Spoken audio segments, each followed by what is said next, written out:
Hey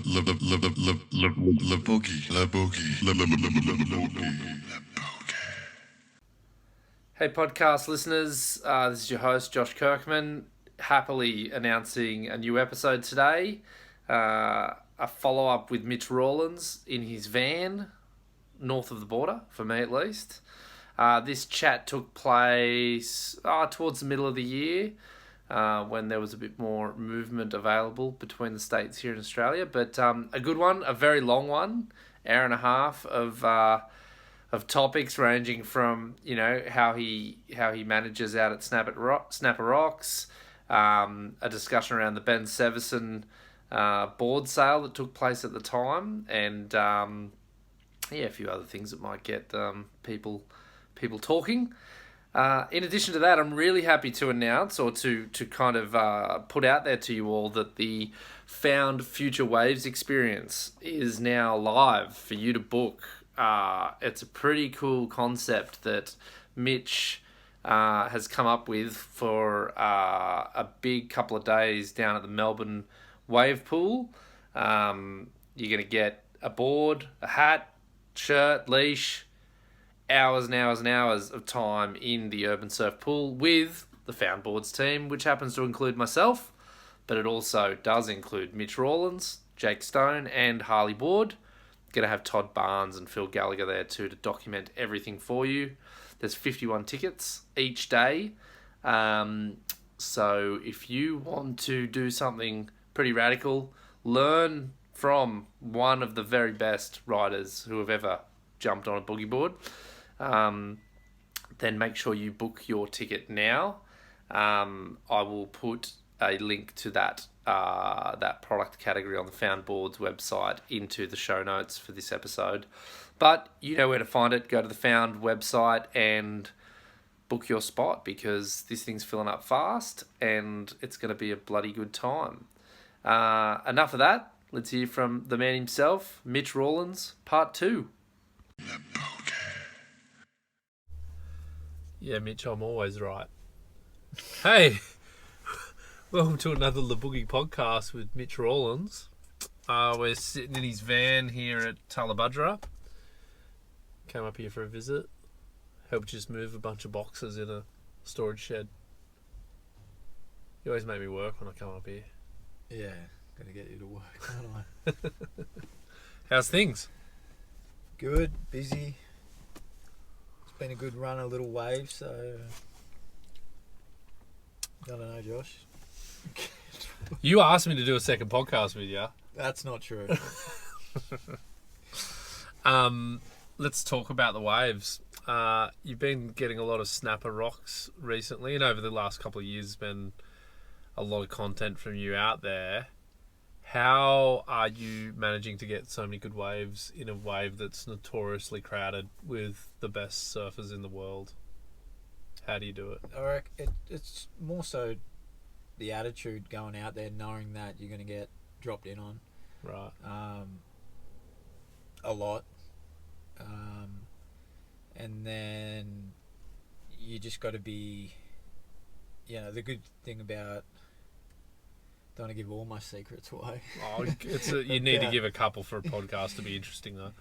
I think, it's just putting the time in, like knowing that you're going to get dropped in on. It's a long wave.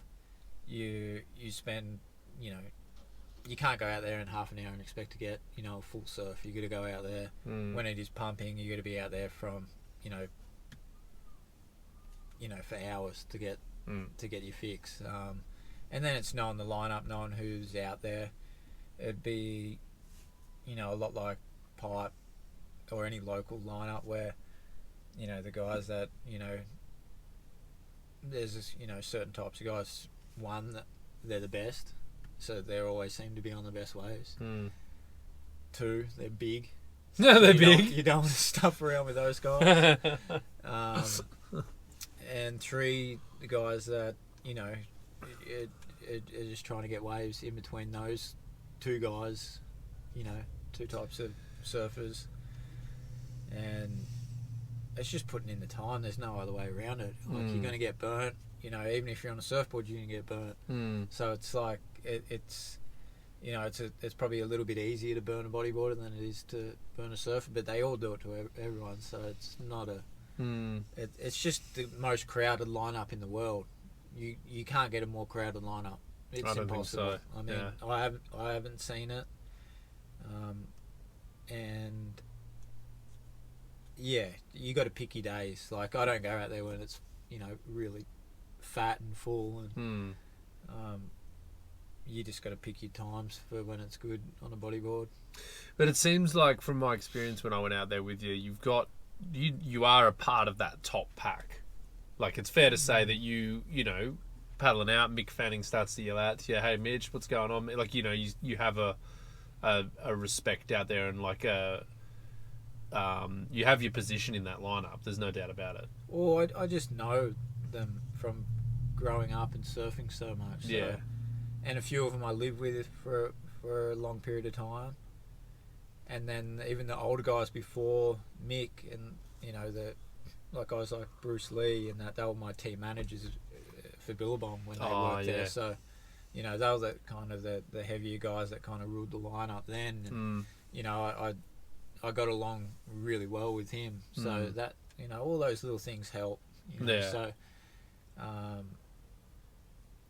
and just, not necessarily knowing your place, but, I don't agree with that all the time, but it's more so you got to be crafty in tricky lineups. Like how can you expect to go to pipe and get the wave of the day? And sometimes you do, and you're not even from there. So you got to be like, you have to be crafty, and the crowd moves around a lot. The waves are moving around a lot, and you just you're only 1 or 2 paddles away from the best wave of your life, while the next guy next to you didn't paddle that extra stroke or didn't position himself right, and he can't get that wave. So it's a game of,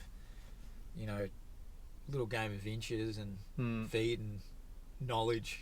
Sometimes that's all it comes down to. And then, but one of the things, there's some other bodyboarders out there, and they always have a hard time. They hate it, and it's just not for them. Just like pipe is not really for me anymore. Oh yeah. When was the last time you were there? I couldn't tell you. A long time ago, at least 6-7 years ago. At least. Yeah. I felt like when I was out there, it was like an endurance sport. Like this whole that extra paddle, like it is just fatigue for a lot of these surfers. Like they kind of paddle against that current out at Snapper for so long, and at least with us on bodyboards, we've got our fins on. We can paddle and kick. It's probably a bit of an advantage out there, isn't it, when there's a really roaring current out the back there? Because a lot of these guys are just buggered, aren't they? A lot of these surfers. Yeah, definitely. I mean, but they move faster than us. You reckon? Paddling? When they're paddling. So less drag. Less drag. But yeah, a lot of the times when it is the most difficult, there is no current. Yeah. Usually there's a, raging current that it breaks the packs up. Yeah, real exactly. Quick. So you're not really dealing with that crowd. You're more dealing with the drop-ins. Yeah.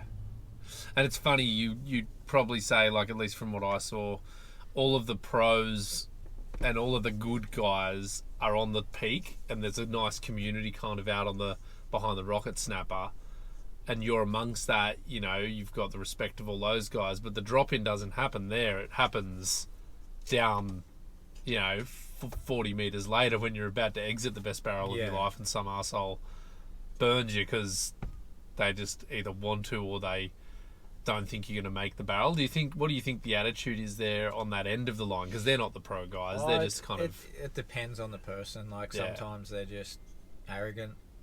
Yeah. They probably don't have the ability to get their own wave. Yeah. They see, especially bodyboarder, more so. It's easy to drop in on. But it does. I mean, I don't. It doesn't cross my mind too much. It doesn't deter me from going out. Ever. Do you think it's the best wave in Australia? Like, is it? Where does it rate for you, or in your experience of waves in the world, Snapper Rocks? Oh, it's fun and addictive. Yeah. When it's like going below sea level and just barreling, it's super addictive. Mm. But it's a good wave. Who are the bodyboarders that you really like watching out there? Who are your favourites to kind of see? I think the guy that I always enjoy surfing with Lackey. I think he's real fun to surf with because we're on the same kind of sarcastic, wavelength to everything regarding snapper. Yeah. But I think Ash Bryant, he's probably the best I've seen. Yeah. He's really good, huh? He's real good. Why isn't he doing? Why didn't he do more comps or whatever? Because I that was the first time I think I've surfed with him in years, and like he just seems to be an absolute gun. Oh, he's super good. And then there's Joe. Obviously, Joe's really good. Lackey's good, and then and Liam's really good out there as well. Yeah. And when Winnie comes up, he does really good. And I think. But Ash, he's just a good solid rider. He's just he's practiced a lot. He's surfed a lot and kept with it. With the wave itself, how often out of a year is this whole really low tide thing happening? You know, these real drainy. How often does that happen in your experience? Like, what would you say in terms of the year? Well, it just all bank dependent. If the bank is shallow and ruler edge, like how you got to surf it, then it's breaking at 1 foot. So you get day after day after day. So if it's like that, you get months on end of it. So you've had months on end of that. Well, this year we did. Yeah. So it's just. Why do you think that happened? What do you think the explanation is for that? Just luck, or? No, just when they're pumping a lot of the sand around and there's not that much swell to mess the banks up, then it just forms really well. But yeah, you normally only get. It normally handles 1 to 3 foot really good. Any bigger than that, it'll disturb the bank up a lot. Yeah. And make it a lot more sectiony. But you're going to get one. Like I think this year we had one of the best days that I've seen. Yeah. Yeah. No, it's cool. It's a really interesting. It was definitely a fun experience. I felt lucky, definitely, with the waves I got out there. Yeah. As a blow-in, I felt like I got way more than I should have. Yeah, it's just a fun wave, and once you get one, you kind of know how to enjoy it more. Another subject I want to kind of move on to. You kind of linked to something you said, but like you were saying, you have to be crafty out at Pipeline, like in your experience, to get that wave. Do you remember that?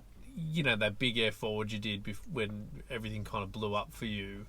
Was that a crafty wave? Like, did you manufacture that? Like, how do you remember that wave? How that came across? Yeah, it was just Was it a deeper one? Pretty mixed up pipe swell, I guess. And it just felt like D-bar. There was peaks everywhere. Yeah. So it wasn't like it was a hard wave to get, and it was. Yeah, it's just a mixed up pipe swell. It wasn't perfect. When pipe is perfect, the pecking order comes in, I guess, a lot more.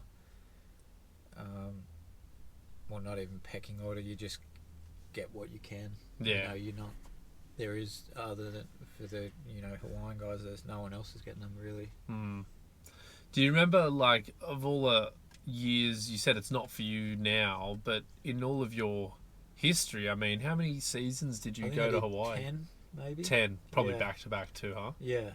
And like, were there any seasons in particular where you felt like you were kind of really getting a good feel of the Pipeline waves? Like, nah, never. Never. I didn't hate it. It wasn't a place where you just can't surf your best that pipe. You don't have the opportunity. You can surf the best on the waves that you get. It's so evident too, because the only guy that's actually been able to really free surf out there is that I can see is Mike, where he could express his talents. Everyone else is getting a pit to a ramp maybe. But Mike's actually been able to surf it and do what he wants, whereas, even Ben, who probably puts in the most amount of time, he's still only getting barrels. He's not actually, taking off on second reef, doing spin takeoffs, spins in the pit and, really ripping it. It's just he's doing what he can do on those waves. On the opportunities he gets. Hub's the same example. Either a big ramp or a big pit, and that's about it. I haven't seen one rider where where I've gone, oh, I can't do that. I can do that if I could be bothered, but I'm not bothered to go out there and because the waves that Mike gets, you're not going to get them. It's unfortunate because it's the pinnacle of our sport is pipe. Apparently.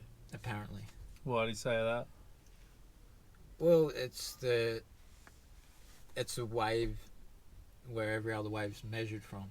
But there's only been one rider that can actually surf it the way Mike does, and that's been Mike, because obviously he grew up there, he lived there, and he's been there the most. But what's your opinion? Do you think that guys have ridden that wave to their full ability? I think it's interesting the way you've said that. I've never thought of it like that, and I think you're right to point that out. But I think what you maybe haven't seen in more recent years is how Tanner performs out there. And when Tanner's out there now, I feel like he is actually surfing it to its full potential. He's trying out a lot. He's got the freedom and space to do some cool stuff out there in free surfing, I've noticed. So it is interesting. But he's definitely someone who I think is getting the space to perform. And the riders are kind of moving away from, the local guys, allowing him to get waves. Yeah, I don't know on the bigger days, but I've only had those kind of mixed up swells in the last few years, so I don't know about one of those big perfect days. I don't know where Tanner sits out there, but I know that from what I've seen in those other days in between, he does rip it.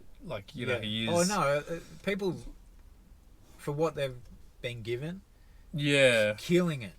I feel like he's got the space though. I feel like he's got that almost that space you're talking about with Mike. But you're right, Mike's got that comfort level and that space, I think, to go, okay, I'm going to go this wave, and then rip it. It'd be interesting to have his point of view, I guess, to go, hey, do you have to fight for your wave still?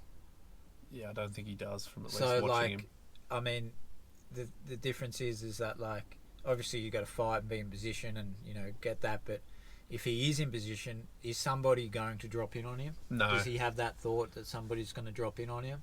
Does he have that thought that there's a guy next to him that he doesn't know that wants the wave, or is he still going to go, or is he going to second guess? I just kind of feel there's, the performance level that Mike has produced at Pipe is by far and away 100 times better than what everyone else has done. Yeah. It's not even comparable. I don't think he's done the biggest airs and biggest moves, but most of those waves that have that, they're not perfect waves. They're just big ramps and big slabs, you only have to look at what Ryan was able to do out the box. He got the comfort level of being able to do whatever he wanted to that wave. North Point, he had the comfort level. It's where do you have that comfort level? Where do you think for you is that wave where you feel supremely comfortable and able to do your best surfing? Don't really have a spot because we don't have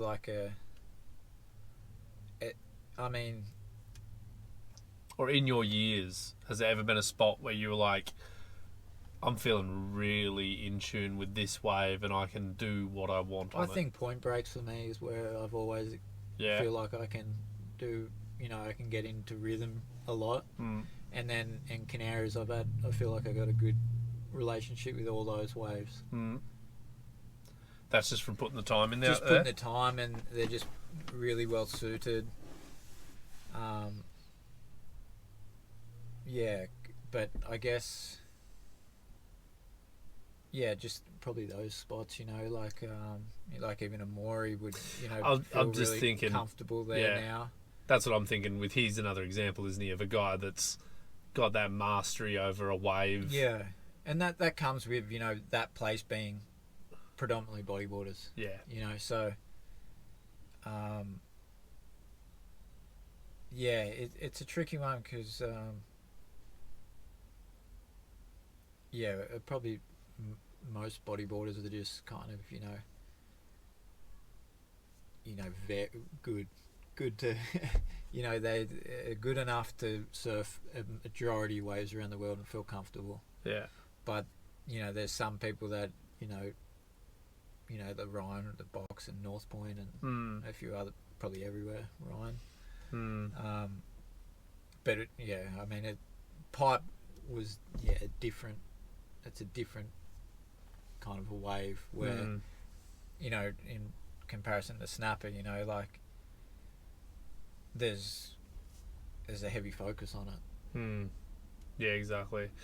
Staying with pipe for a second, I mean, some of the more recent news kind of coming out, and this is something you've been kind of discussing a fair bit on social media, or kind of getting into a few little debates around, but there is this kind of recent news about Pipeline being kind of situated as this kind of international event outside of the World Tour stuff. This kind of one, I won't call it a world title because the IBC guys are going to be still doing that World Tour, but this idea of this one big event crowning a champion, like, what, for the record or for everyone who's listening, like, where's your thoughts on this competitive question, and particularly since the COVID-19, this pandemic, what do you think the competitive future looks like for bodyboarding in reality? Like, what's your realistic take on it now? I think it has to be one event only.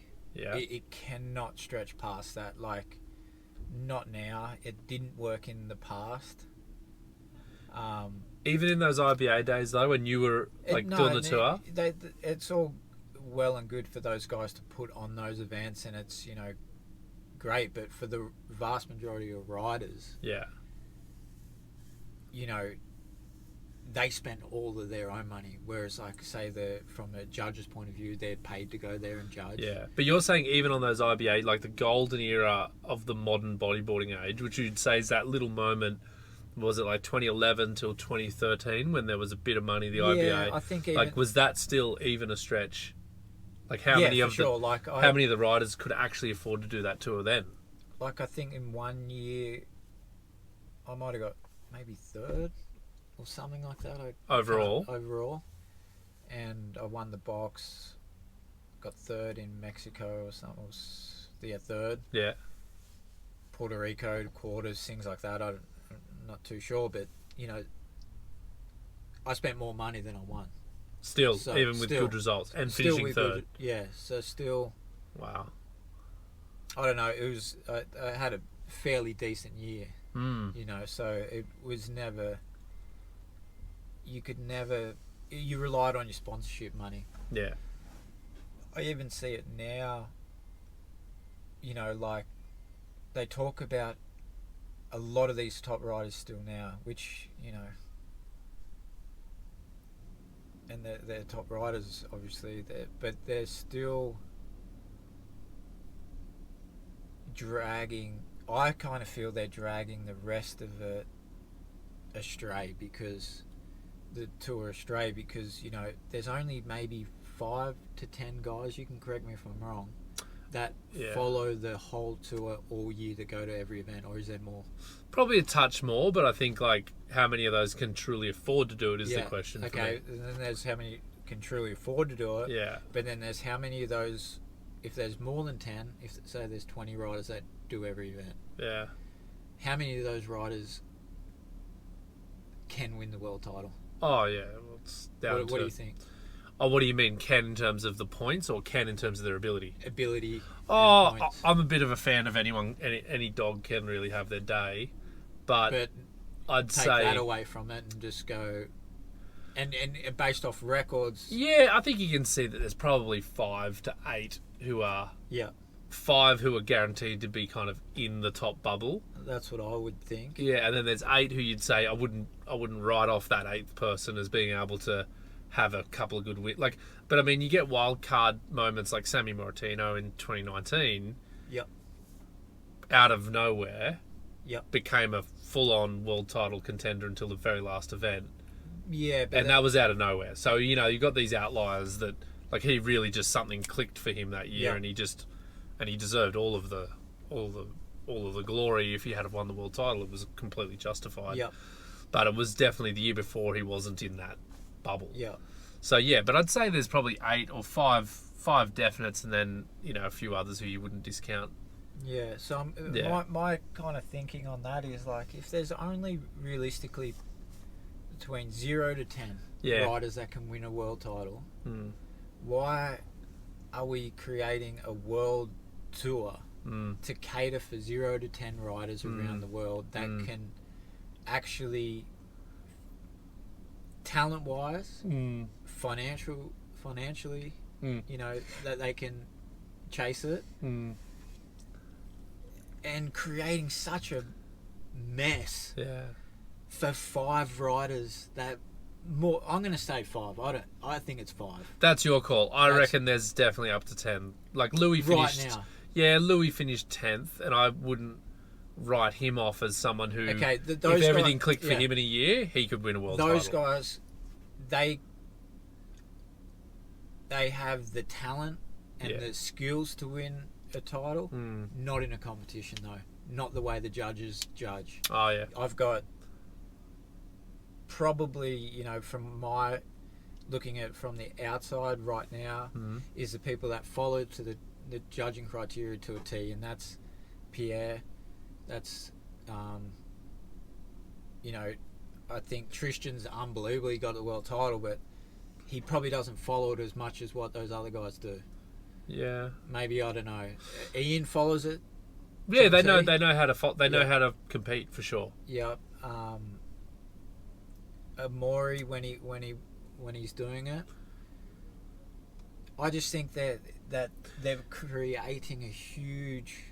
So what are you saying though? You're saying that, like, I'm paraphrasing you a little bit, and correct me if I'm wrong, but are you saying like they may as well just do a world tour for 8 people and actually have them compete against each other, or no? That what I'm saying is that, like, they're creating a whole world tour for 5 to 10 people. Yeah, and everyone else is there. Everyone's just getting dragged into a shitstorm. It's fun. It's unbelievably fun. But why don't bring all the best riders and best competitors into one event instead of dragging that 5 to 10 people around the world, around the whole world, to create a world champion? Because basically then all the other people outside of that bubble, the 5 to 10 that I believe, they don't have a chance. They just don't. They might in one event. He's saying I don't have a chance. Do you have a chance? Not in a world tour. I think you need to be bodyboarding every day and focusing on it 100%. Yeah, but to get it there. I'm saying, so no. My answer is no. I don't have a chance in only that context. Over a period of 5 or 6 events, no. But in one event, maybe. Yeah, I think I could have my moment in one event for sure. So that's the difference. You're going to bring, if you can bring everyone to that one event where they can perform their absolute best that one time, it's going to, the performance levels in that event, even if you're Pierre who bows out in the quarters, he's probably had to surf his brains out in that quarters to even try to get through. Yeah. So that level is just going to go higher and higher. Yeah. Even if it is that every dog has its day thing, that guy is going to be surfing better than everyone on that day, and that's got to be pretty damn good. So I get pretty passionate about it, and it pisses me off that that the top riders or whatever, the peak body of bodyboarding is dragging the rest of everyone around for the sake of 5 to 10 people. It doesn't make sense. But I mean, I think the other side of it, and I'll just be the devil's advocate on behalf of the IBC, and they won't like me speaking for them, but there's promoters who want to put these events on, and they want to drag the best riders to those events so they can make a big spectacle for bodyboarding. So what do they do in this example of just going, okay, we're going to have one world title decided, which funnily enough is what the WSL is kind of doing. You saw the shift that they did, where they're doing a tour. Half the guys fall off that tour like midway, and then it's reduced down to even fewer guys, I think, and then the final 8 go and have this surf off at an undisclosed location to crown a world champion.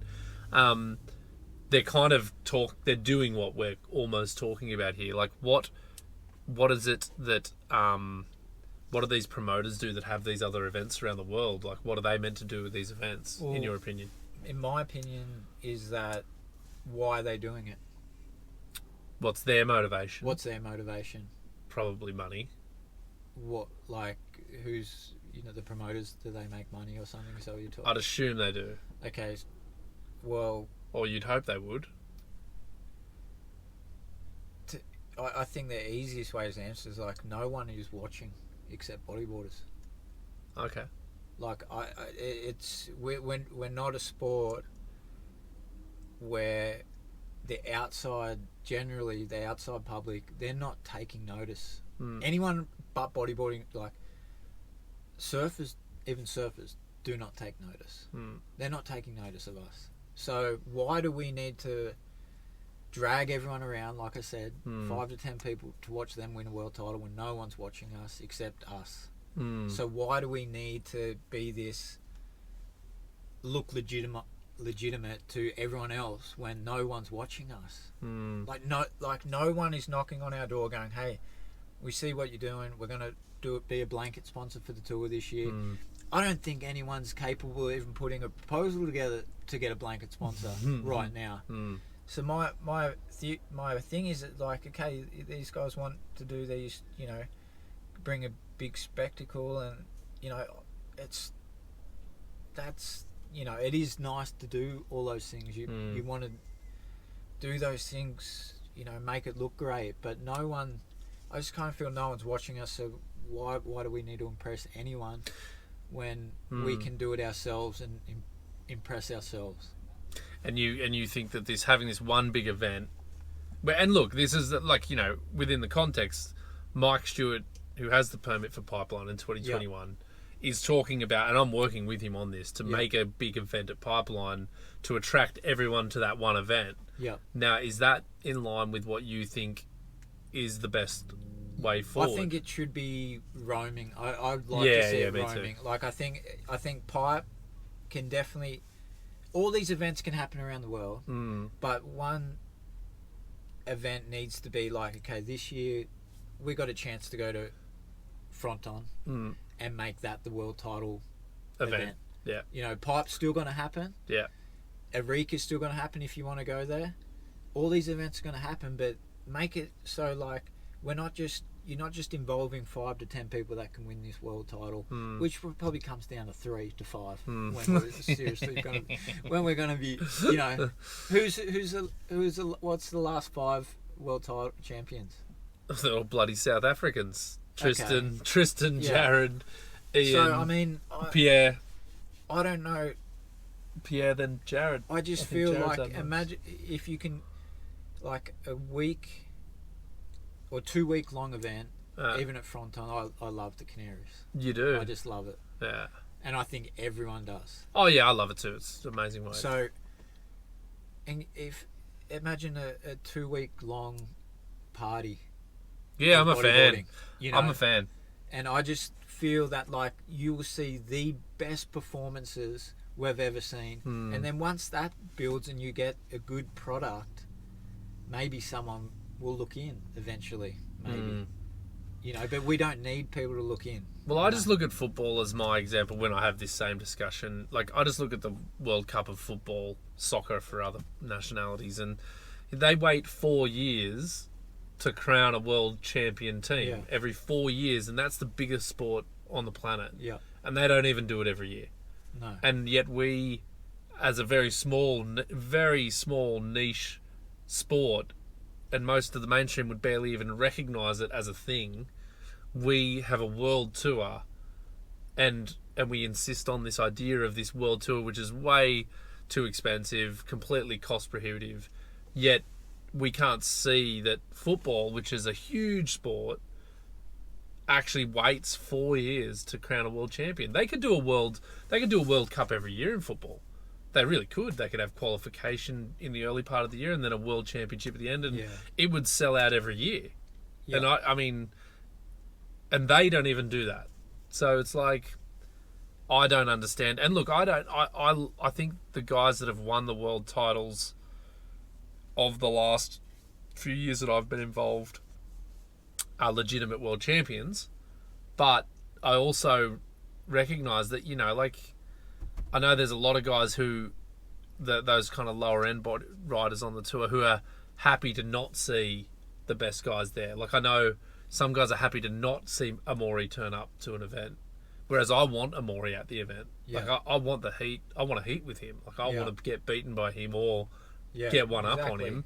And I just think there's this idea. I think there's a lot of guys today who only care about being able to put on a resume that they won a world title, regardless of whether there was even the best guys in the world there. And I think it's obvious that, you know, you look at guys like Joe Clark, and just from the Aussie perspective only, there's so many guys here that could still be competing on the world tour or in a world championship event, and they're not there. So it's like, there's a lot lacking, and I'm sure this is happening in other countries. There's a lot of Hawaiians who don't compete. There's a lot of South Africans probably who aren't competing on the world tour that could be there. So for me, I would just love a day when there's just every great rider on board to compete for that world title. Yeah. That's the one I want to win. Yeah, I don't want to win the other one. I think that's the only way forward. Yeah, I think everything else is like pointless. You know, they're not gonna. There's not enough sponsorship out there for the riders to have these events all around the world, especially now. Mm-hmm. I think, you know, even if you were to look at the WSL, there's realistically only probably the same vote, 5 to 10 riders that can potentially win a world title. Yeah, it's funny. Do you think it's the same thing up there? Like, there's just a bunch of guys who are just not really in the game. But no, they're not on the same level as the top guys. They're just not, and that's all right if they can still compete and have enough money and have not a salary go broke and stuff. Yeah, you know. But once again, like, they can do that tour. Yeah, they can travel and they're not going backwards. Yeah, but if they would only have one event, which I think that's what they're going to do if you make the cutoff. Yeah. You know, so they might have 12 riders and only one's going to win it after one event. So, you know, that any dog can have his day thing comes fully into effect. Yeah. Like, you know, so, but then, you know, it just needs to happen. This tour is a false dream. I'll be the devil's advocate on behalf of some people, and I'll look at history when I phrase this question, but you came really close to a world title I was in the heat that you got knocked down in at Pipe when Ben won his first world title. You came very close that day. Yeah. You obviously came pretty close as well when you finished third that year. That was probably a year where you were... Yeah. Like, is there any... For you, some people listening to this conversation might go, well, Mitch wants one big event so Mitch can have a chance at winning the world title that he never got. Is there bitterness from you about those near misses in the past? Like, are you still cut up about them? Or... No, I don't. It doesn't. Those years, definitely, it wasn't my focus. Like, I think I'd be a lot more focused now doing competitions. Yeah. You know, I wasn't... I mean, that heat with... I think Ben ended up winning. Yeah, we were in the heat. Ben, and Cedric Defoy. I don't even think Ben won an event that year. No, he didn't.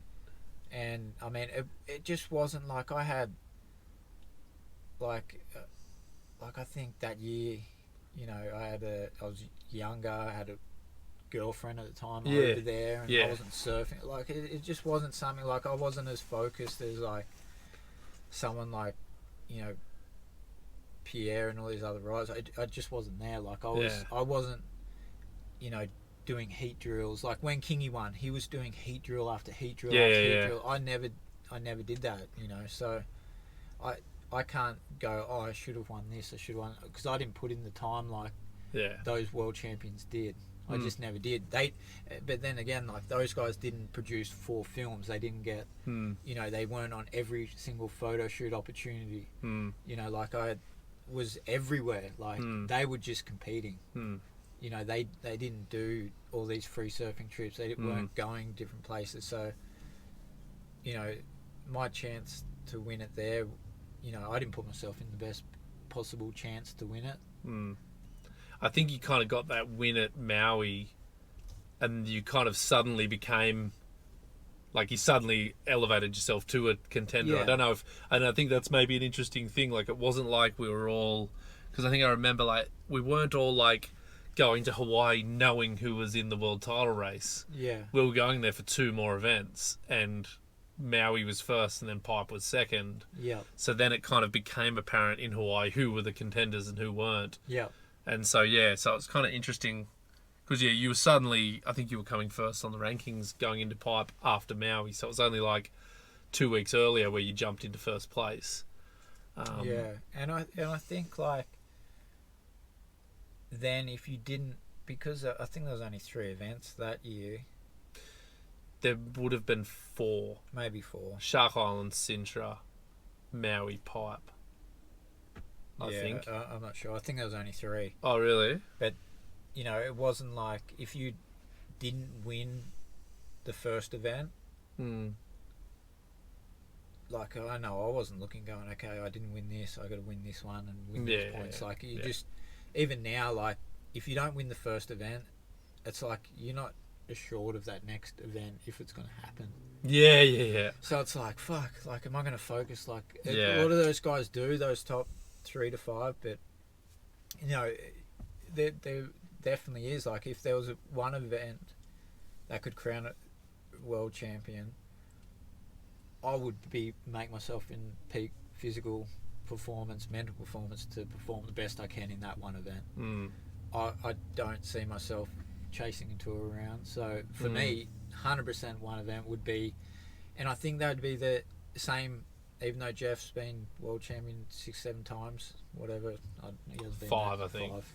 No, 3 times. He's been 3, world champ 3. So 5 times Pipe. he would put himself in that position. I think Ben would put himself in that position. I think he could convince Ryan to compete. In that, I think even Kingy. I reckon Kingy would. Yeah. I reckon he'd have a good think about it. You know, like, guys that you wouldn't think would still be interested, but not interested in flying around the world, doing all these events, and spending money that they don't have. It's just, I think there's also the opportunity on this big event idea is that you could actually also have, like, a Masters world champion. You could actually have that division for people over the age of 40 or over the age of 50 who want to compete at Pipeline or compete for a world champion. Like, you could get Ben Holland, you could get Bullet, you could get, you know, these guys might just take the holiday.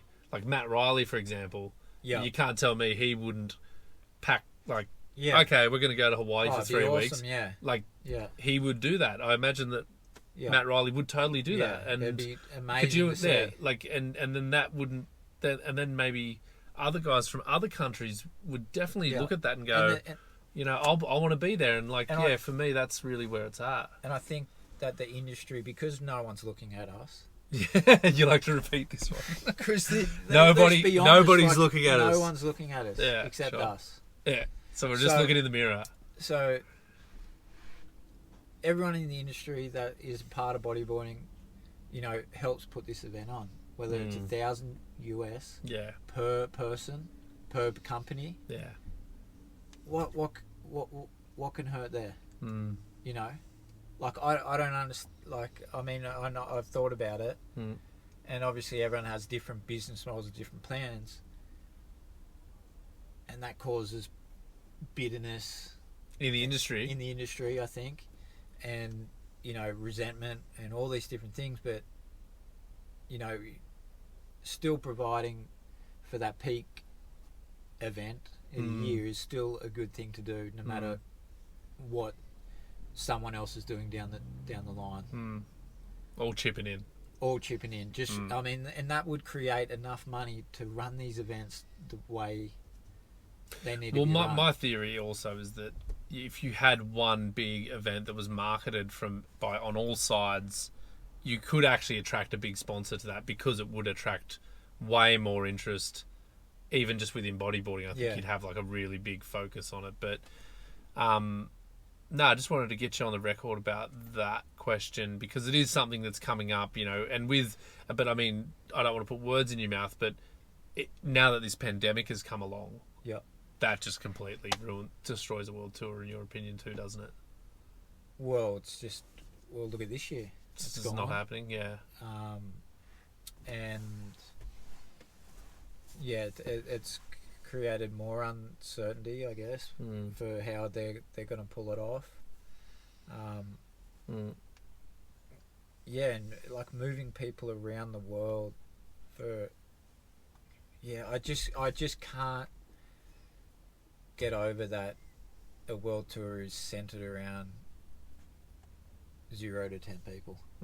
I just don't get it. I can't. It always almost has been that way after the first event, because it is because the numbers all balance out, but you do have guys who are like I know that for me, those world tours have been less about winning and more about surviving. So like when you're not in that top 10, you're in the back 14 and the cutoff's 24, and you're like, shit, I need to not finish 25th this year. So it becomes like a game of survival. So I know that there are different motivations when it comes to it, but yeah, I mean, then it's just like, why are those people fighting for a position? I just can't. Yeah, I don't understand it anymore. Onto another subject, something that you probably do understand, and it's an interesting one. It's very kind of current news. You're a guy with a board brand. You're a guy that has now launched a wetsuit brand. You can see it in the background. That's all kind of happening. And you're also a professional rider. The auctioning of the Ben Severson boards has just taken place in the last, when we record this, it happened maybe last week or the week before. How do you look at this phenomenon or this outcome? I mean, there's a lot to unpack around it all. But like, what are your first impressions of it? Like, somebody spent $11,000 on a board. What does that make you? What's the first word that comes to your head when you think about that reality now? Well, who bought it? We still don't really know. Does no one know? Nah. James McQuaker was the person who got the winning bid, but it turns out that he isn't the buyer. He was doing it on behalf of someone else. Well, he's from Ballina. Ballina, yeah. So how much was he? That's bid? like $15,000 Aussie. He bid at $15,000. Yeah. Well, 11,000 US. That was the final winning bid. But like, what are your thoughts on the phenomenon? Like, how do you process that as a guy that's got a lot of experience as a rider in the industry, as a brand in the industry, as a person who understands the history of bodyboarding? Like, what do you think of that reality? $11,000 US. Yeah, I mean, it blows me away that someone has enough interest in it. Like, I've never seen that type of interest. Yeah. I mean, I think now, like, people struggle to buy a bodyboard at $450. It's like it's a big problem. Yeah. And having someone bid or pay $15,000 for one board, yeah, it blows me away. Like I just don't know. Like where do they get their what you know when just I don't know how to process it that well, because I just don't know what value he sees in that board. Well, then, so this is what I'm getting at. Like, you therefore don't see that value in that board. No, not at all. Yeah, they don't. I mean, the only positive thing I see about the BZ is that they were pretty unique with the slick. Yeah. But other than that, like, rubbish. But what about, like, I mean, people talk about the transitional rail, like that kind of design approach that Ben Severson did. I mean, obviously it's about more than just the board's functionality. Obviously it's because it's Ben Severson's board. Like, so what's this mean for bodyboarding, in your opinion? Like, that there is this willingness to pay such a high amount. What does it mean? I think someone's made a big mistake. He made a big mistake. That's all. Like, I can't. Like, I can't. I mean, wouldn't you rather just go if that is the case, then imagine, like, they're buying the board, but you're saying the board's not worth $15,000. It only because someone bought it, it's worth $15,000 to him. That's what happens in auctions. Yeah. To everyone else, that board I wouldn't pay a cent for. I just wouldn't pay it. That's me personally. Because you're not a collector. You're not that way inclined. No, well, I collect different things, but, you know, I'm not going to go out and go, okay, I'm going to pay $15,000 for this board. I wouldn't pay a thing for it. What I would pay, though, is that if I had the opportunity to, like, say, for example, you know, I had the opportunity to go away with, I've done it before, so it's kind of not the best example, but say for that guy that bought that board for $15,000, whoever this madman is, you know, and he goes, and Mike Stewart goes to him, look, we get a $15,000 week. I'm going to take you surfing for a whole week and have this hell experience. I can see value in that. You know, I listened to a podcast with Mark Healy once, and he's charging. There's people that pay over $100,000 for an experience with Mark Healy. Towing in on big waves. No, to do free diving, surfing, just this full experience. But this guy's just bought a board for $15,000. That was $400. Its retail value is $400. To make it, I mean, back then I have no idea what it would cost to make that. He's an anomaly. It has to be like. Okay, well, there is one way we can test out that theory. Yep. Is, you know, it's pretty well known that Mike Stewart has a lot of his old boards in storage. You've actually got one of his Max 77s, which, I mean, is it the one that he did the Rolo on at Pipeline? Is that the story? Unconfirmed? Okay. But is it Mike Stewart? It is unplugged, and I can ask him. Yeah. I did ask him, but he wasn't sure. Okay. But it's a Max 77 that was... We can say that it was. But it was gifted to you when you were riding for Mike. Well, I had a few boards that he gave to me. He gave me heaps of different things like that, and, you know, it wasn't something that he looked at that was going to you know, he wasn't looking at it going, oh, I'm giving away $15,000 here. No, I rode the boards too, because they're fun to ride. Yeah. You know, it's confusing because, who is it? No one knows. No one knows still. And we won't know, and you don't know. I'm going to try and find out. Like, I think it'd be a really good interview to talk to that person about what their motivation was, what was going through their heads. But I just think it's interesting to hear from you. So you're just saying... I can't imagine that James McQuaker... What was his bid on it? No, he was the winning bid, but when I sent him a message and I said... And what was his winning bid? 15,000, like the 11,000 He was going to pay that. No, he's paid it on behalf of someone else. It's not him who's made the bid, but he was the one doing it online. It's an anonymous winner. Only James McQuaker knows who the winner is. So he was just doing it for someone. He was a proxy. So that's what's happened. He's been the one doing the bidding, but it's someone else's money.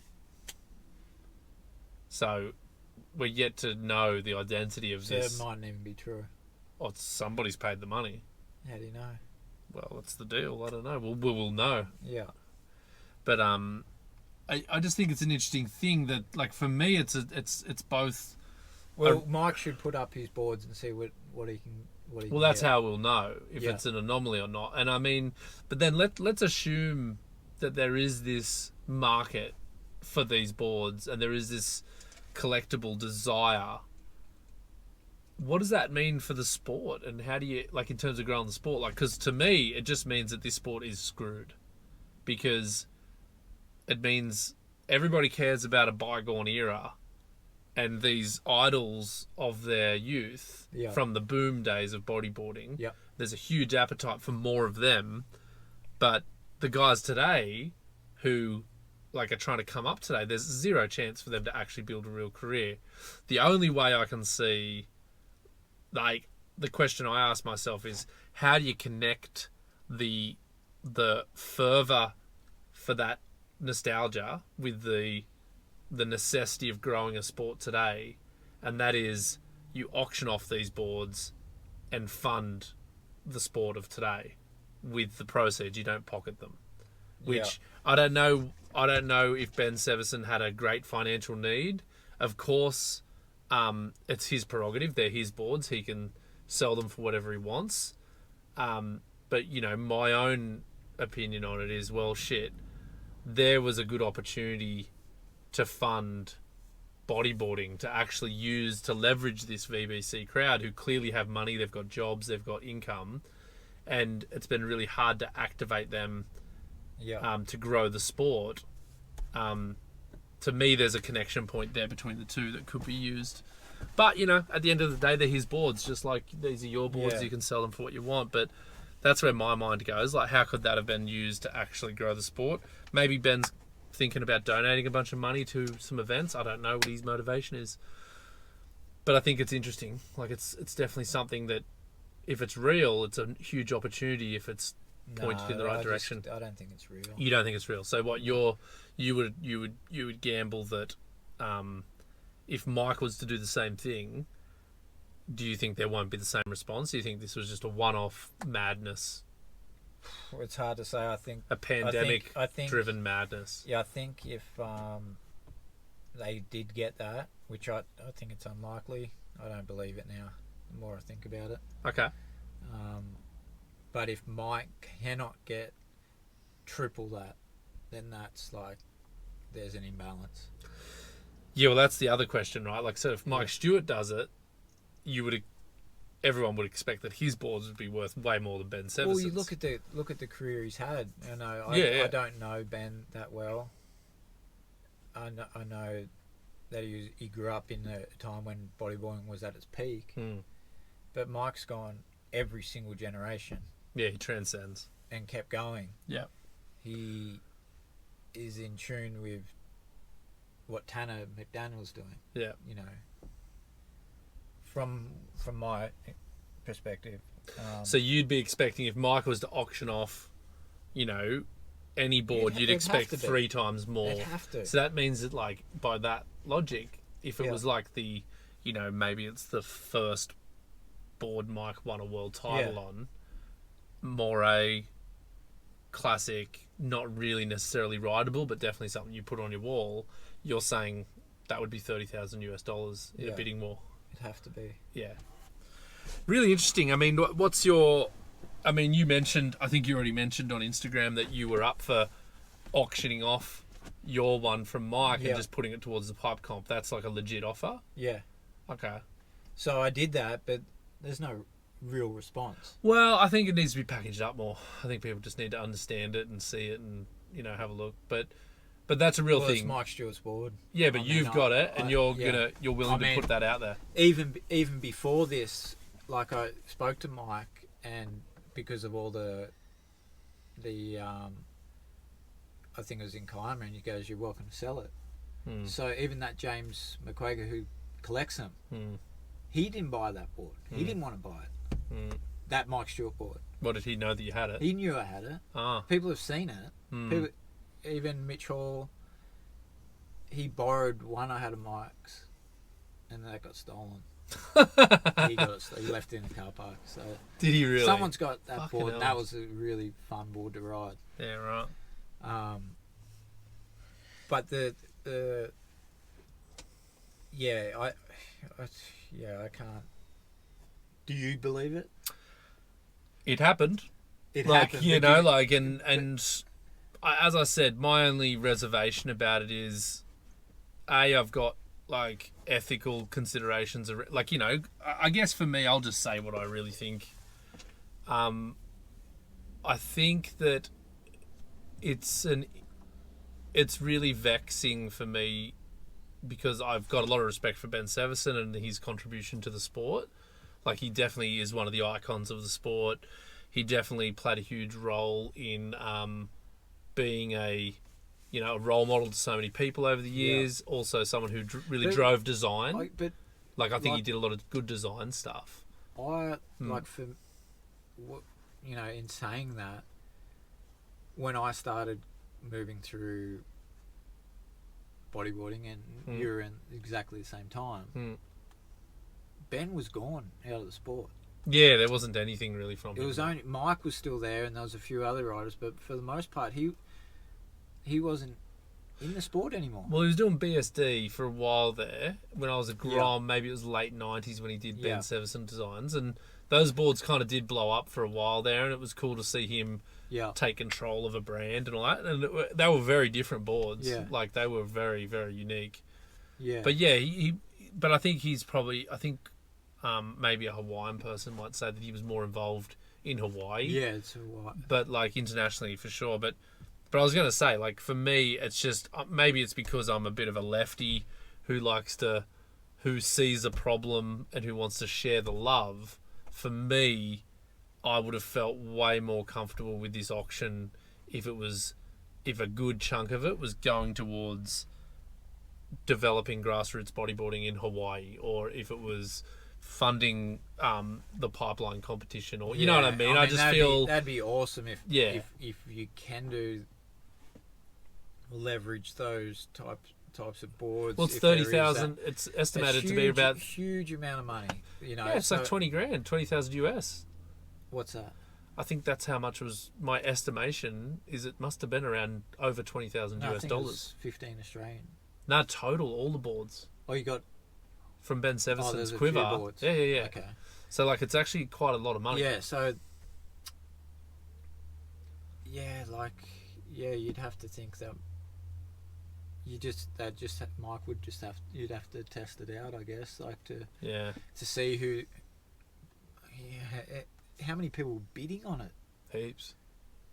It was pretty wild watching it. Like, it was. You could watch it live. Yeah, because it's on Facebook, and you could just see who was bidding and stuff. Like, and it was really well done. I think part of the reason why it was so successful too is that, you know, there were these really well shot, like 1 minute video clips, 2 angles, Ben mic'd up, talking about the board, and saying like, this is board number, 3 or something like that, and this is the board I used. I designed it for this reason. It was good in the like. It was really well done. JJ Caldwell was kind of managing it all, so she really understood how best to package all that up. So it was really cool. Like, I really liked it. Just as I'll say, like, of course it's Ben's prerogative to do whatever he wants with what he owns. But for me, I just feel like, there's this kind of question about, like, here's a guy that had a big career in bodyboarding, who definitely made you would think did pretty well out of bodyboarding in the boom. And now that's an auction. But later. Then again, I on that, it's like, we don't necessarily need that contribution for bodyboarding. We like that money doesn't have to go back into it. We don't like I was saying before. I don't feel no one's looking at us except us. We don't need to impress anyone. True. But us. True. So even if that tour was to go back to one event. Yeah. Why do we need, great if there's prize money, Yeah. but none of us have been doing it for prize money. No. Whoever did, I mean, it helped. Yeah. In So some you're part. just saying, like, you're really just saying bodyboarding just isn't a professional sport ever now. Oh, you can crown a world champion, be Sure. professionally within our own ranks, but we're not a professional like sport where there's less. There's only a few people that are getting paid decent enough to keep this go for themselves for a period of time, not long. No, they don't have it's long. a very short-lived career. So it's just not needed. Like, Yeah, but I mean, it's like anything. You could grow the sport with that money. That money could actually set up a more solid foundation. oh, it could, yeah. So it could You roll know. over to the next year and make sure that event is definitely going to. Yeah, or it could just fund. It might fund grassroots activities for a couple of years if it was put to good work. Yeah. I mean, yeah, it's an interesting thing. It's just a very bizarre circumstance for me. Like, I never would have thought, if you had have asked me 3 months ago, oh yeah, Ben Severson's going to auction off his boards, what do you reckon they're going to go for? Yeah. I just would have said absolute maximum, maybe $2,000 US. Yeah. I would have been like, The whole yeah, thing. for one board. I'd be like, yeah, board. maybe one of his special ones, someone will feel like, really digging deep in their pocket and, spending $2,000. $11,000?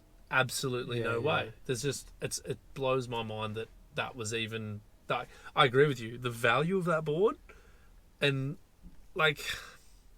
but maybe you and I have a different perspective from our experience. We've been inside the monster. We've seen inside bodyboarding. We kind of know its Yeah. dirty smells and its discontents, and we just go, fuck, yeah, righto. Like, we love it. We love doing it, but damn, we're not frothing on it that hard. Whereas someone on the outside looks at that and remembers a golden era of their lives. Yeah. And They Mate, might have a lot of money too. well, yeah, of course, you got to have a lot of money to make that expensive, auction price. But maybe it's just you and I miss something because we don't have that froth that people have in the broader community. We're just a bit jaded. Nah, We've seen 'cause too much. I like surfing a lot, and there's Yeah. no way I'd buy, if I had the opportunity to, even if you were to buy, like, if someone offered me Kelly Slater's world title board for $500, I wouldn't buy it. Mm. Probably stupid not to buy it, but Mm. it doesn't interest me. Mm.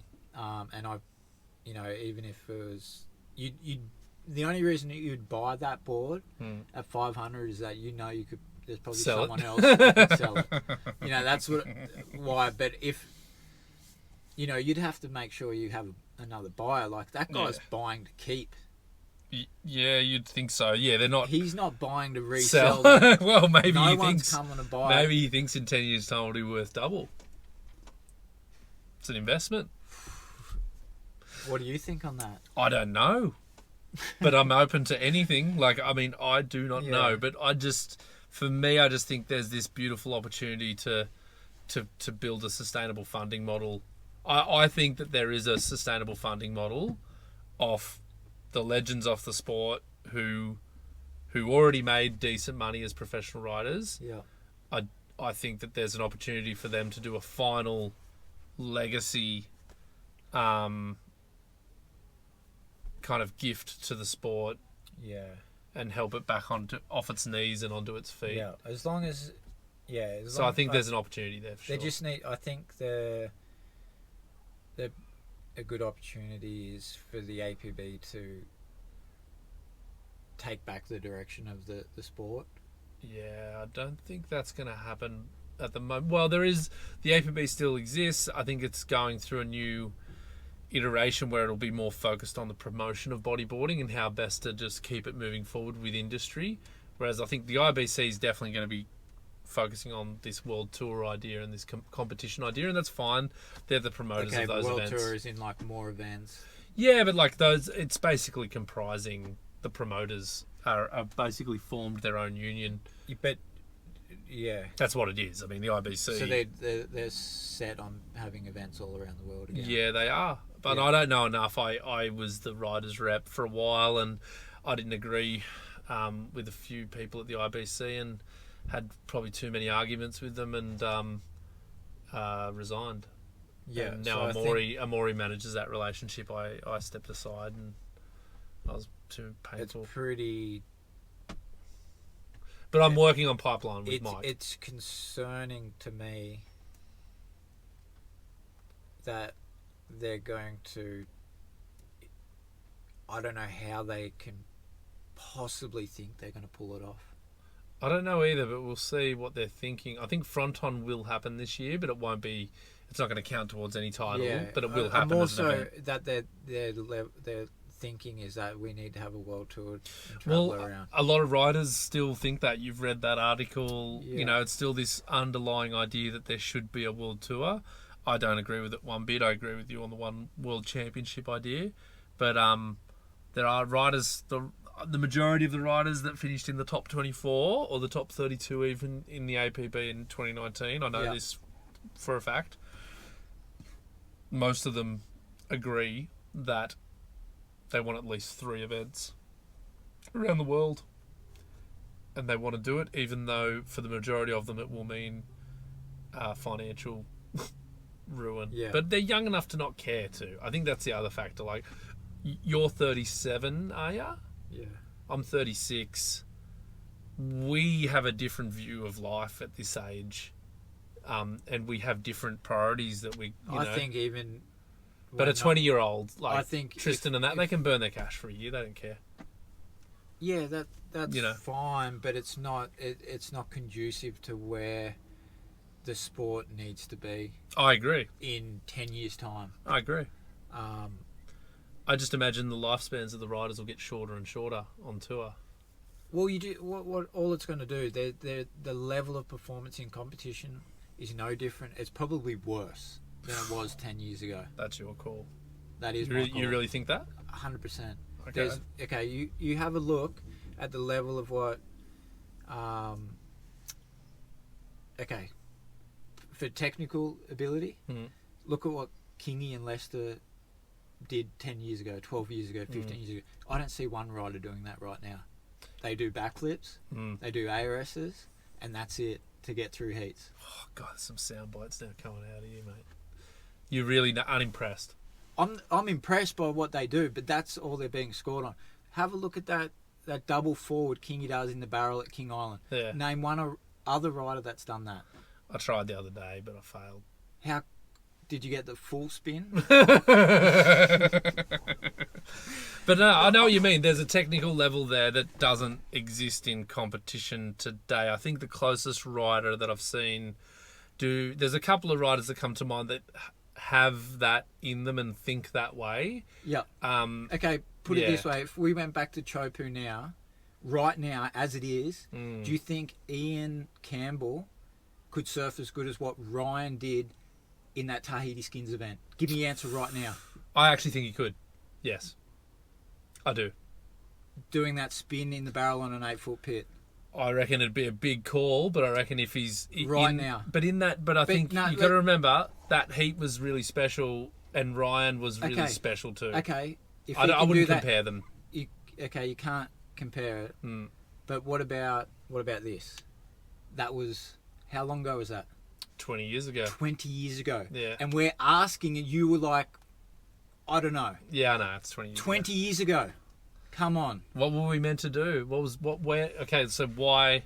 So what do you explain this regression? You're saying that the technical ability, or not the technical ability level, because I actually think the technical ability level is there, but you're saying the technical performance of riders has changed dramatically. Hugely. So what is it? Is it the judging? Is that what has driven it? It was a generation of riders that pushed it so far out, and were pushing so hard, and what they did have then was there was more sponsorship and there was a little bit more infrastructure. It wasn't sustainable, but there was, because we'd be in a better position if it was more sustainable. But there was enough money for enough riders to at least do the world tour, even though they were going backwards. But they had enough money, they could develop their level higher. Are you saying, or they could?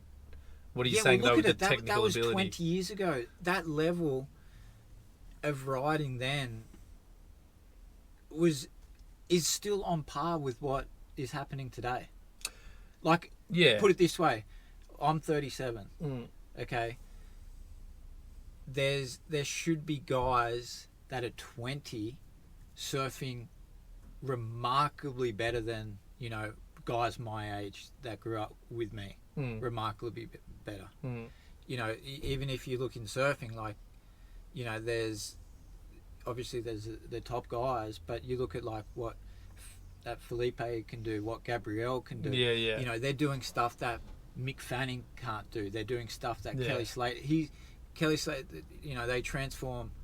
You know, in waves of consequence, big waves. You know, that stays with you forever. But the small wave performance, like Felipe and Medina, Julian, doing all those.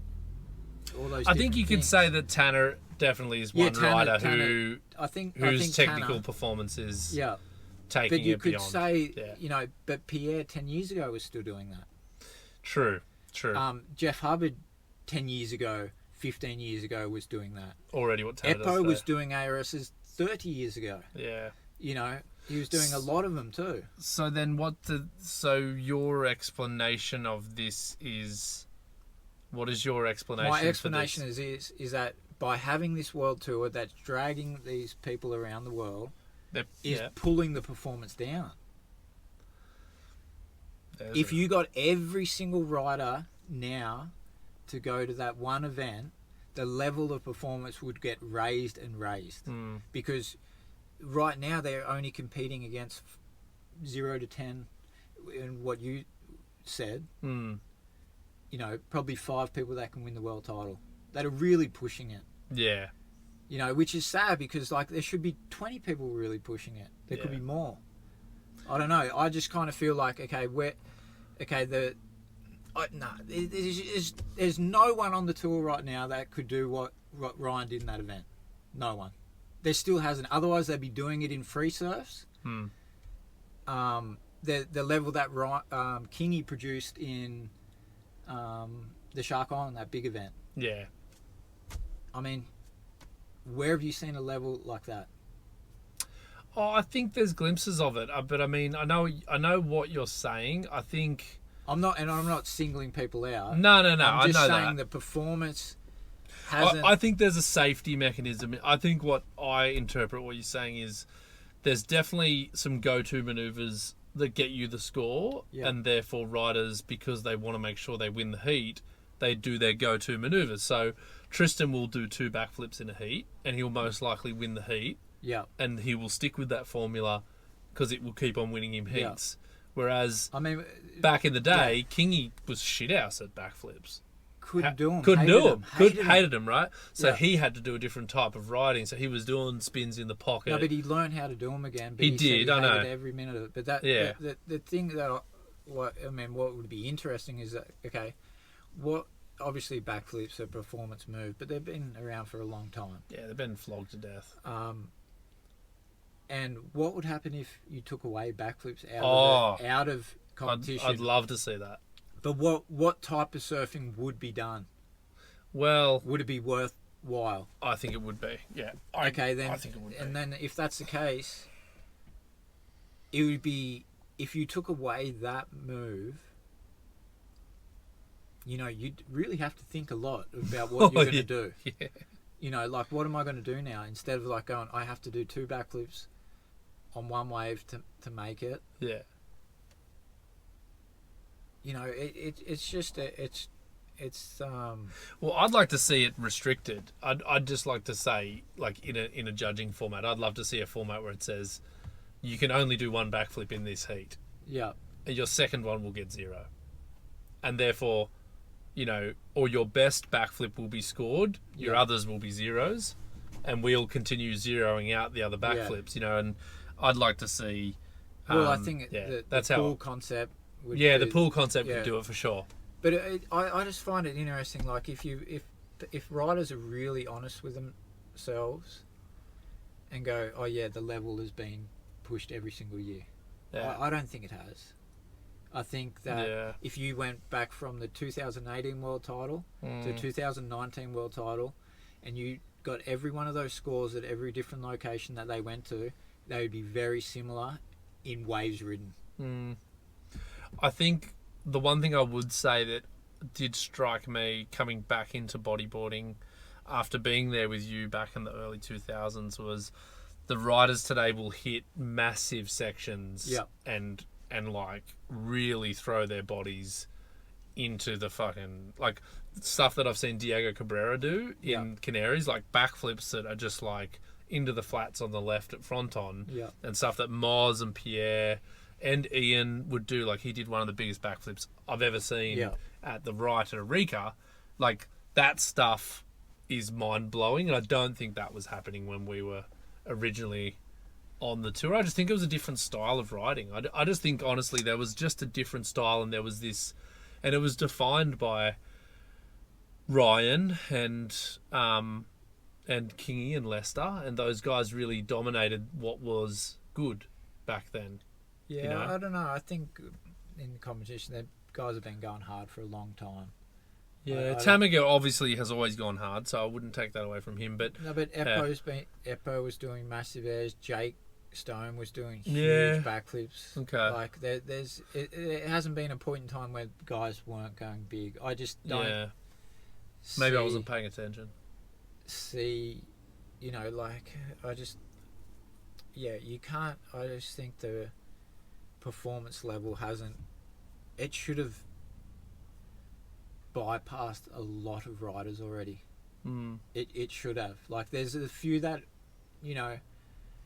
their base level of skills is very hard to, keep up with. But if you were to put Ryan back out at the box in pumping conditions with the top 5 right now, Ryan's probably going to win. Yeah. In a free surfing situation. Yeah. In a performance level situation. Well, if you put Andrew Lester in a bowl surfing competition with the top 5, outrageously fucking good at that. Unbelievable. If you put, Pierre up against Pierre 10 years ago, they're going to be pretty similar. Yeah. That's an interesting one. You know what I mean? Like Pierre today versus Pierre back then. Yeah. And you're saying they'd be basically the same. No, Pierre's obviously improved out of sight with heaps of different riding, but as far as a competition point of view, if I put myself up against myself 10 years ago, I'm probably not much different. Different, So yeah, I just feel that the world tour. You think it's the world tour that's making this happen? I think it's stunt progression, to be honest, because you got riders only, like we said, 5 to 10 that can potentially win it, 5 to 10 that are there from start to finish. And it hasn't for long. Even when I was there was probably only between 5 to 10 that could actually win it. Well, I've toyed around once with like in terms of trying, because for me when I came back it was about like I was looking at the level, and for me it was an interesting thing, and you know me well enough, I'm a pretty cocky guy and I'll say certain things mostly just to get a response out of people. But I remember I said to Alex Leon when we got to the last event of the year and I qualified, and I said, I think I was having a beer or something. It's like, you know what, Alex, there's only 2 ways to look at my performance.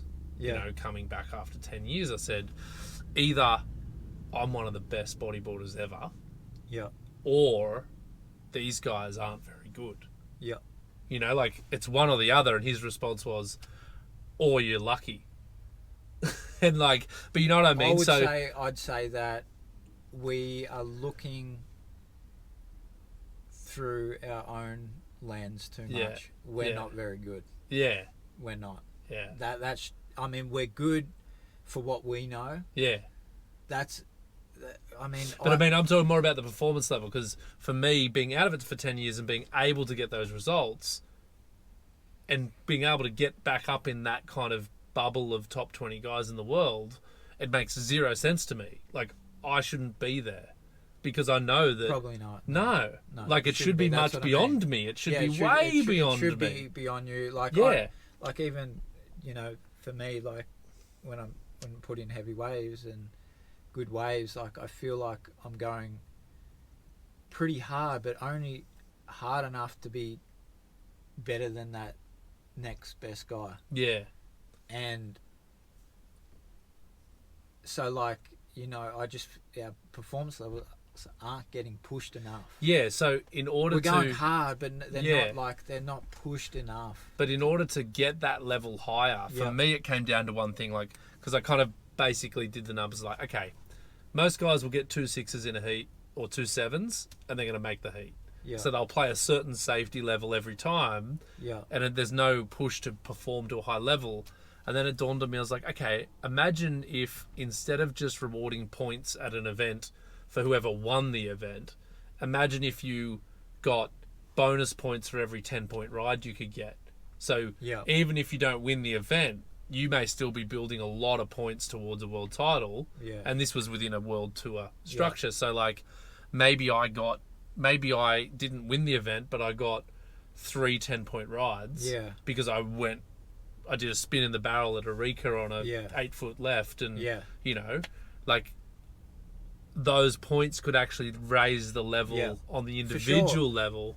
Yeah. And then the winner doesn't necessarily win by a huge margin. They may only be in front by a couple of 100 points because they played it safe, got to the final and won. But that you know, like, you could actually encourage... For sure, but that's where that, you know, one event where that every dog has its day can come through and win. You could still play it safe to get through that, but... Or do you think it would change everything? If it's one event... Yeah, it's just balls to the wall. Every dog has its day, like you said. I think so. Yeah. And then you've got someone like Tanner, who's probably the best, you know, right now. Yeah. You know, we'd like to see more of him, obviously, like videos and things like that. He's probably the best. I could imagine Tanner not wanting that every dog has its day guy coming through and winning a world title. He'll do everything possible to stamp it practicing wise. You know, and there'd be a lot of riders that are not prepared to let that one dog have its day. So having that atmosphere where it's, you know, you can't, you know, average surfing won't win you that title. Well, yeah, you're gonna perform even more because, like, every dog that has its day on a world tour is not going to win. They're just not gonna. I don't know. Yeah. Well, I think we've definitely been very competition heavy in this discussion, but to wrap it up, I mean, I hope people pick apart a lot of the things that you've said and really kind of break it down. And I'm thinking of you, Dan Dobb, doing a bit of a meta-analysis of all this, but I think there's something in there to continue talking about, because to me it's really important about how we crown a world champion in this, because to me it's just, I don't like this idea like you about this just 5 guys kind of dragging the rest of the crew around the world so they can become... Maybe they probably don't even think that, and they probably... No, I don't think there is... They probably find everything I've said offensive. Yeah, maybe. There's a chance, but I think to myself, maybe I shouldn't stick myself out there that far and just say these things. But in reality, that's just what I'm thinking. It's just my opinion. That as a whole, I don't think the progression of the sport has progressed much further technical wise than 20 years ago. That's a shame. You know, I think if they're perfectly honest with themselves, they probably would say the same. You know, if you look at, say, there's just a number of things. Yeah, there hasn't been the platform for people to progress further. There hasn't. So you're not blaming the riders, you're blaming the circumstances. The circumstances are more the contributing factor, because they haven't had that.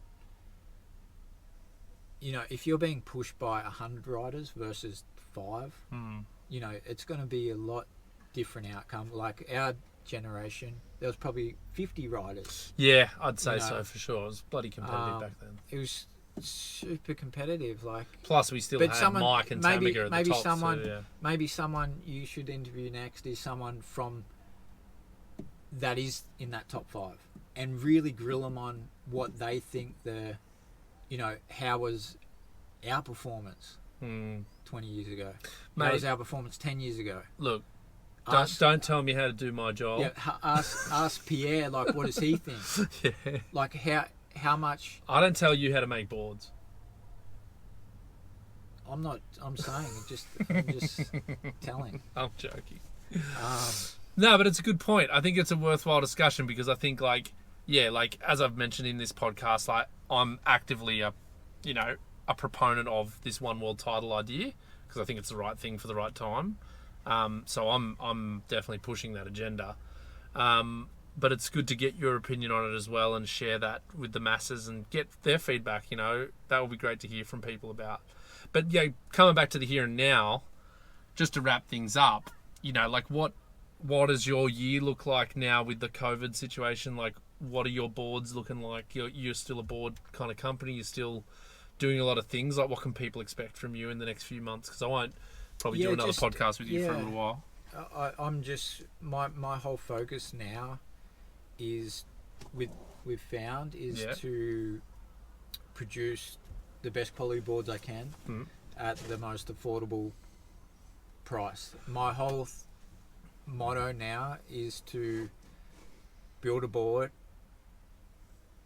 and have it at the most value, repeat it, and bring more value. Instead of going up, I want to try to find out how I can bring it down and still, make it a viable business. You're no longer distributed through stores, though, is that correct? Or is that not in Australia? No, not in Australia. So it's purely online now. Purely in Australia. Online. Okay, and that's part of your strategy to bring the cost down. Yeah. Yep. What about the actual supply of boards? I know there's a lot of guys that are into asking when the next batch are dropping. Like, because I know that there's a lot of manufacturers who are struggling with this pandemic as well. Yeah, I'm not too sure about all the other brands, but I'll have boards in September, and then put in place for further orders down, so I'll have a steady supply of boards. Yeah. And it's it's for me, it's just getting the best boards out there to as many people as I can at the best value. Everything's tightening up for a lot of people. They're unsure. Surfing, bodyboarding is a great sport to get away from all that. And if I can provide a board for $350 where another board is $450, and they can spend $100 on their kids, or they're going to the shopping centre and getting groceries for every that's a big plus, a big saving. And if I can do that, I'm going to do it. Okay. I'll do it wherever. I'll save the customer wherever I can. Save the customer's money wherever I can. The